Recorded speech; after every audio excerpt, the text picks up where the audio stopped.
લોમા પીરની જય.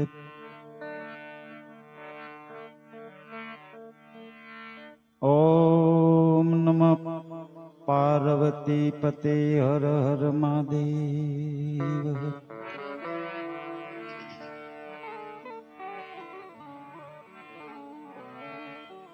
સંત સપોતને તુંબડા સંત સપોતને તુંબડા ને ત્રણનો એક જ સ્વભાવ. તારે પણ બોલે નહીં જેને તાર્યા ઉપર ભાવ.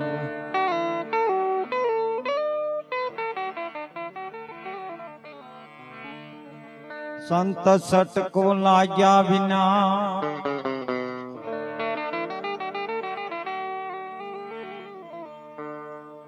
એજી સંત સટકો લાગ્યા વિના અને કેમ રીજે કીર્તા આઈ વળની જો ભમરી બને તો મનુષ્યને કેટલીક વાર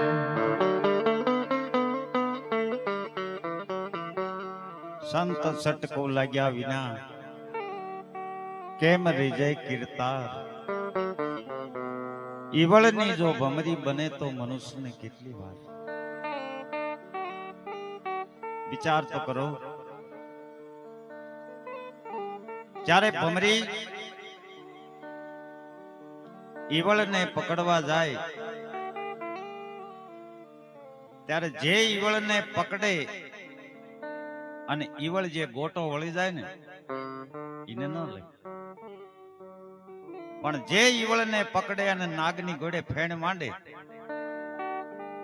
એને ભમરી લઈ લે અને એના દરમાં જઈ અને મૂકે. ભમરી પછી ઈવળને ડંખ મારે અને એ ડંખની વેદના ભમરીને થવા માંડે છે. હમણાં ભમરી આવશે ડંખ મારશે, હમણાં ભમરી આવશે ડંખ મારશે, એમ કરતા કરતા ઈવળને ભમરીનું સ્મરણ ચાલુ થઈ જશે. પછી ઈવળ માંથી ભમરી સ્વરૂપ બને છે. એમ મહાપુરુષની ભાવના પણ ભમરી જેવી હોય છે. જે એના સાનિધ્યમાં આવે એના જેવો બનાવવા માટે જ એની મહેનત હોય છે. વિચાર કરો, આજે આ પીપળી ગામની અંદર આવી જે પવિત્ર ધરા પીપળી ગામની, અને ત્યાં આજે એક તિથિ નિમિત્તે જે આ ભજન રાખવામાં આવ્યું છે. તિથિનો મહિમા મહાપુરુષોએ વખાણ્યો છે. મરણ તિથિનો મહિમા છે મોટો, પણ કોની તિથિ ઉજવાય? જે આત્માએ કાંઈક ભજન કર્યું હોય, જેને કમાણી કાંઈક સત્યની કરી છે ને એની પાછળ વર્ષે તિથિ ઉજવાય છે. નકર ઘણા વર્ષોના વાણા વહી જાય પણ પાછળથી ભજન નથી થતા. માટે જે મહાપુરુષની વાતો બહુ ઝીણી હોય છે. સંતોએ જે વાતો કરીને મરમમાં કરી છે, એ મરમ કોણ સમજે? જે સદગુરુના બાળક બન્યા હોય ને, જેને સદગુરુના ચરણમાં જઈ અને નામ વચનનું દાન જેને લીધું છે, નામ વચનનો જેને મહિમા જાણ્યો છે, એને મહાપુરુષની વાણી શું કહેવા માંગે છે એ સમજાય. નકર ભજન ગવાતા હોય અને આપણે આનંદ કરવી કે બહુ મજા આવી, પણ ભજન શું કહેવા માંગે છે એ સમજવું ને એ વિશેષ મહત્વનું છે. ભજન ગાવાથી માણસની અંદર જે ઉર્જા નામની શક્તિ મંદ પડી હોય એ જાગૃત થાય. પણ ભજન ગાયા પછી ભજન શું કહેવા માંગે છે એ સમજવું ને એ વિશેષ મહત્વનું છે. ભજન ગાવું ને એ તો વહેતા પૂર જેવું છે. નદીમાં પૂર આવે અને વીયું જાય, પણ જો અહીંયા બંધ બાંધવામાં આવે અને એ પાણીને રોકવામાં આવે ને તો માણસના ઉપયોગમાં આવે છે. એમ મહાપુરુષોએ જ્યાં સત્યની વાત કરી, જે વચનની વાત કરી, એને સંતોએ રતન કીધું છે. અને ઈ રતન એનું જતન કરવાનું છે, એને જાળવવાનું છે. ઈ વચનની વાત સોરે અને સોટે અને બજારે કરવાની નથી. પણ કોઈ શબ્દને ઝીલવા વાળા જો સામે બેઠા હોય, લીમડીમાં કવિરાજ શંકરદાન દેથા થઈ ગયા. એને એક દુવામાં લખ્યું, અંતરના ઊંડાણની કોક ભેદુને ભણાય. શું કીધું? અંતરના ઊંડાણની કોક ભેદુને ભણાય, આ સોરે બેસીને નો સિતરાય, શીતની વાતો સંકરાય. આ જે સદગુરુ મહારાજે તમને વચન આપ્યું ને, એને તમારા આ દેહ રૂપી તેજુરીની અંદર તળિયે મૂકી દીજે. પણ જો કોઈ ગ્રાહક હોય ને તો તેજુરી ખોલી અને વચન હાથમાં લઈને કીજે કે જો આ વચન. એટલે કીધું કે વચન છે રતન, એને કરી દઈએ સુપતાલ. ગ્રાહક હોય તો ખોલીએ વાણી વચન રસાલ. એવો કોઈ ગ્રાહક મળે ને તો તેજુરી ખોલી અને આ વચન બતાવજે. આ વચન છે ને ઈ વચનની 14 લોકમાં રમી રહ્યું છે. ગંગા સતી પાનબાઈ ને કે છે આ વચન છે એ 14 લોકમાં રમી રહ્યું છે અને 14 લોકથી ન્યારું છે. હે, એ વચનની ઓળખાણ જો થઈ જાય તો ગંગા સતી કે હે પાનબાઈ તો મટી જાય 84 ની ખાણી. આ વચન જાણ્યું એને સર્વે જાણ્યું. એને ગંગા સતીએ વચન કીધું. કોઈ સંતોએ એને નિજ નામ કીધું, કબીર સાહેબે એને સતનામ કીધું, નવનાથે એને અલગ કીધો, કોઈએ સોહમ કીધો, કોઈએ બ્રહ્મ કીધો, કોઈએ હંસ કીધો. અને કંસની અંદર ત્રિકમ સાહેબ થઈ ગયા, એને મોતી કીધું. મોતીડા સણે રે હંસલો મોતીડા સણે, આ સુખ રે સાગરમાં મારો હંસલો મોતી. અને જેને જેને આ મોતીની ખરીદી કરી ને એને ત્રિકમ સાહેબ કે ખોટ નહીં લાગે. અને આ મોતી એને મોતી કીધું, કોઈએ આત્મા કીધો, કોઈએ નબીજી કીધો અને કંસના દાદા મેકરણે જી નામ કીધું. આ એક જ વરાજાના નામ છે. આ બધા નામ એક જ વરાજાના છે. પછી સતનામ કયો, નિજ નામ કયો, અલખ નામ કયો, અમર નામ કયો, આ એક જ વરાજાના નામ છે. માટે આ નામ જ્યારે મળે છે ત્યારે પછી આપણી ખોજ બંધ થાય છે. અને જ્યાં સુધી આ નામ નથી મળતું, જ્યાં સુધી આ વચન નથી મળતું, ત્યાં સુધી આપણી દોટ ચાલુ છે. અને એને મેળવવા માટે કદાચ આપણે 4 ધામની યાત્રા કરી એવી છે. પણ સવારામ બાપા પીપળી વાળા એ ભજનના અંદર કે જ્યારે બજાણા ગામની અંદર ભજનનું વાયક આવ્યું અને સવારામ બાપા આ બજાણા ભજનમાં જાય. જ્યાં ભજન હતા એની બાજુનું જે મકાન હતું ને એ મકાન દાસી જબુનું હતું. અહીંયા ભજન ચાલુ છે. એ ભજનનો નાદ સાંભળ્યો, ભજનનો અવાજ સાંભળ્યો અને જબુ ભર નીંદરમાં હુતી હતી અને ઝબકીને જાગી ગઈ. જાગી અને પથારીમાં બેઠી છે. એક પછી એક સવારામ બાપાના ભજનો સાંભળે છે. પોતાના રસિત ભજન સવારામ બાપા પોતાના જ બનાવેલા ભજનો ગાતા. એ ભજન ઉપર ભજન દાસી જબુ સાંભળે છે. એમાં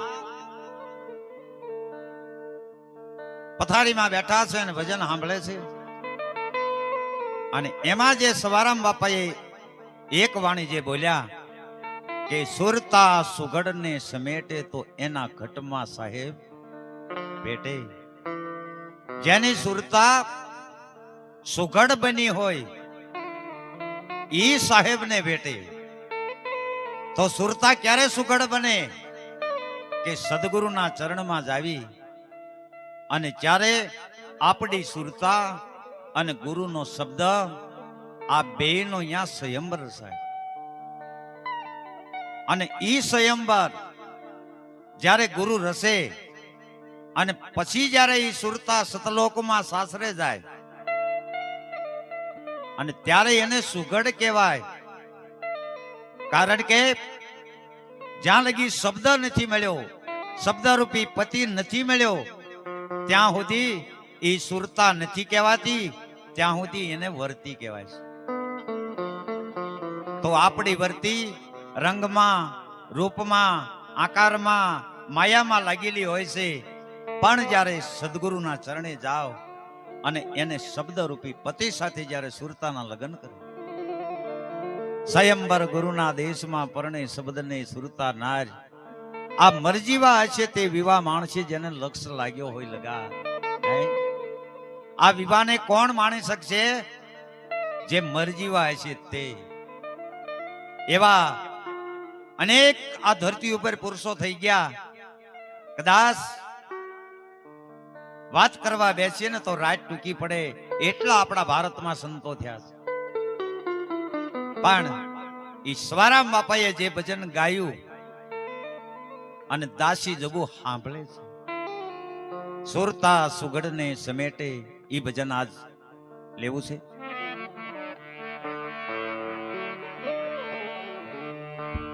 એ કોઈ સુરતા સુગડને સમેટે, એના ઘટમાં સાયબ ભેટે.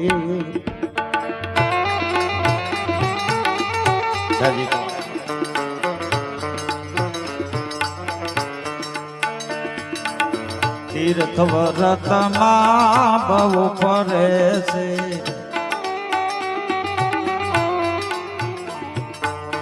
જાય બદરીન બેટે, જાય બદરી બેટે.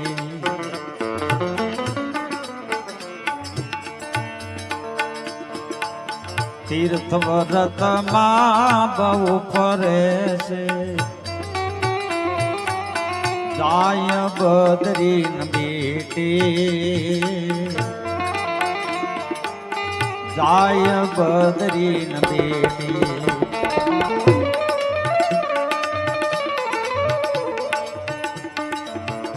બાર વાસના એ બહુ ફેલાવે, બાર વાસના બહુ ફેલાવે. નજર ન રાખે નેઠે એના ઘટમાં સાયબ બેટે, એના ઘટમાં સાયબ બેટે.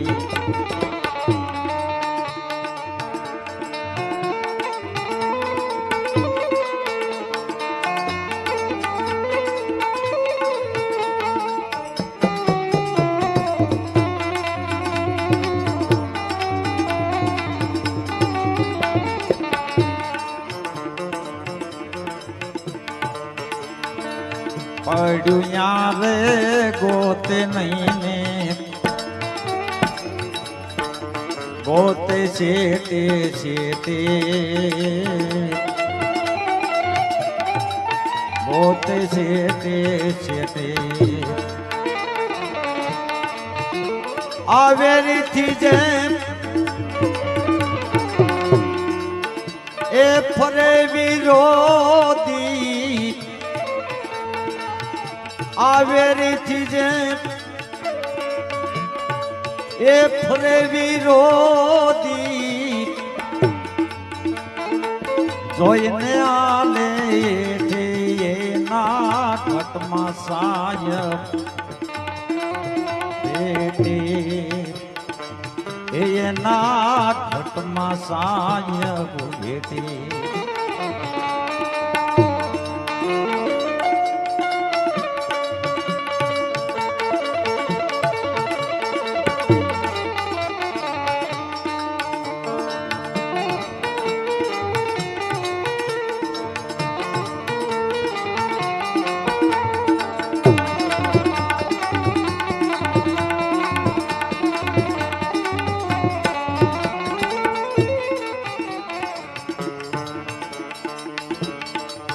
આદમ તારા અંતરમાં વસે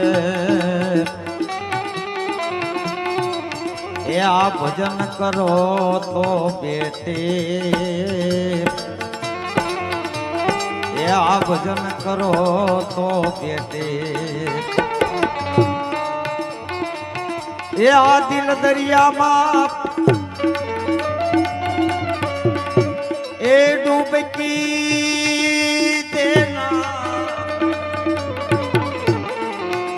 આ દિલ દરિયામાં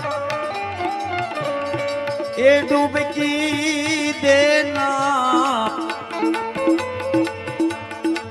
ચીજ ફરોસો છેટે ચીજ ફરોસો છેટે એના ઘટમાં સાયબ બેટે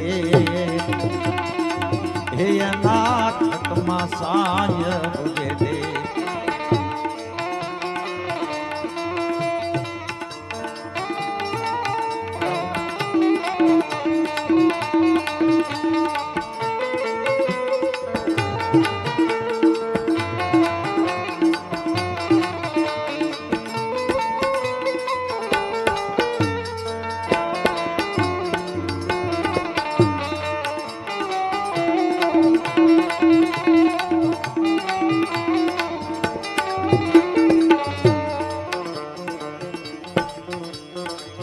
દાસ સવાને ગુરુ ફૂલ ગરજી મળ્યા એ રેસે નાદ બૂંદ ના નેઠે એ રેસે નાદ બૂંદ ના નેઠે એ વર પરણીને એ ઘીરેયા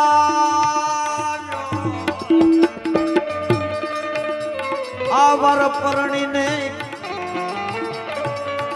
એ ઘીરે યારો સુરતા સબદને ભેટે એના ઘટમાં સાયબ ભેટે એના ઘટમાં સાયબ આ ભજન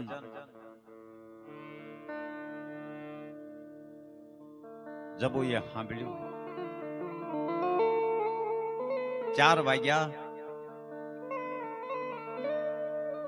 જબુના પિતાશ્રી ઘીરે આવ્યા અને જબુને ખાટલા ઉપર બેઠેલી જોઈ અને પૂછ્યું બેટા તને નીંદર કેમ નથી આવતી બાપુ આ ભજન કોણ ગાતું પીપળીના સવા ભગત બાપુ એમના દર્શન કરવા મને જવા દીશો વેલા 4 વાગ્યે આખું ગામ ઘીરે જાય છે અને જબુ સવારામના દર્શન કરવા જાય છે ત્યાં જઈ અને સવારામ બાપાને હાથ જોડી પગે લાગી